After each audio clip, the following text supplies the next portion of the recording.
gbajúmọ̀ àfáà ilẹ̀ Yorùbá ni tó fi ilẹ̀ Ìbàdàn ní ìpínlẹ̀ Ọ̀yọ́ ṣebùgbé Sheikh Taofeek Akeugba Gold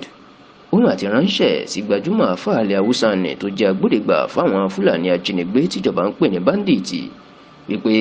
kí bàbá náà lọ jáwọ́ kó sì má ba orúkọ rere ìdílé ẹ̀ jẹ́, pàápàá orúkọ rere bàbá ẹ̀ tó jẹ́ gbajúmọ̀ àfáà lórílẹ̀‐èdè yìí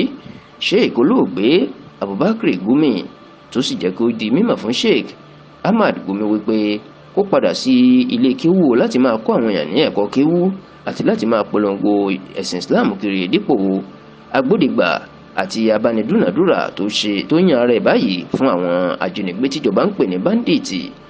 Kì í ṣe ìròyìn mọ́ pé gbajúgbajà àfáà ní Sheikh Gumi lórílẹ̀‐èdè yìí, ṣùgbọ́n kì í ṣe iṣẹ́ àfáà làwọn èèyàn fi mọ bàbá náà o. Iṣẹ́ kó máa bá àwọn Fúlàní kó máa bá wọn ṣèpàdé kiri, kó máa bá wọn gba owó lọ́wọ́ àwọn tí wọ́n bá jẹ́ àwọn èèyàn wọn gbé ìlọ̀pọ̀ èèyàn fi mọ bàbá náà, èyí tó jẹ́ kọ́pọ̀ èèyàn kó máa sọ pé ó yẹ kíjọba ti gbé bàbá náà nítorí pé òun ló dàbí agbẹnusọ àti aṣojú fáwọn Fúlàní apààyàn àti ajínigbé. Bó tilẹ̀ jẹ́ wípé ìjọba àpapọ̀ wọ́n jẹ́ káwọn agbófinró kan ránṣẹ́ pé Gumi ní ọ̀sẹ̀ bíi méjì sẹ́yìn láti fọ̀rọ̀ wá lẹ́nu wò, ṣùgbọ́n tó jẹ́ pé Gumi sì wà níta tó sì tún jẹ́ kó di mọ̀ wípé àfi kí ìjọba kí wọ́n fọwọ́ pẹ̀lẹ́pẹ̀lẹ́ kan fi mú àwọn Fúlàní ajínigbé tá ń gbè ní báńdíìtì ká sì dáríjì wọn kan tó fún wọn lówó gẹ́gẹ́ bí ìjọba àpapọ̀ orílẹ̀-èdè ṣe ṣe fáwọn ajìjàgbara Niger Delta lọ́dún díẹ̀ sẹ́yìn.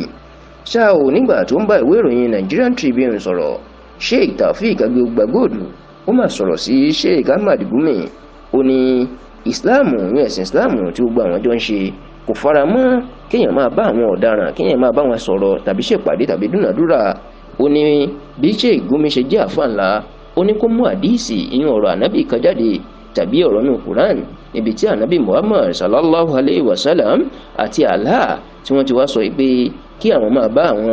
ọ̀daràn tó ń pààyàn tó ń jiyàn gbé ṣe pàdé tàbí dúnàdúrà. Kódà ó ní ànábì Muhammad sallallahu alayhi wa sallam ó máa ń gbógun ti àwọn ọ̀daràn àti ajínigbé ni tó sì máa ń pa wọ́n kiri. wọ́n ní kí ló wá dé tí Sheikh Ahmad Gumi tí ò fi wá jọ ànábì Muhammad tó jẹ́ pé òun bá àwọn ajínigbé òun bá wọn ṣèpàdé kiri ni. Sheikh Taofeek Akeugba Gold ó wá ránṣẹ́ sí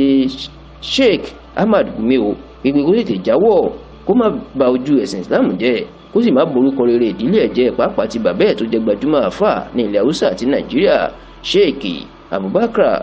Gumi tó ti dolóògbé báyìí. ó ní kí Sheikh Gumi kó lọ jáwọ́ nítorí kì í ṣe nǹkan tó dára, kì í ṣe nǹkan àrídùnnú rárá kí mùsùlùmí pàápàá ẹni tó tún jẹ́ àáfàá àgbà kó wá máa lọ ṣe agbódegbà fún àwọn ajínigbé kó sì máa wọnú igbó kiri láti máa bá wọn ṣèpàdé.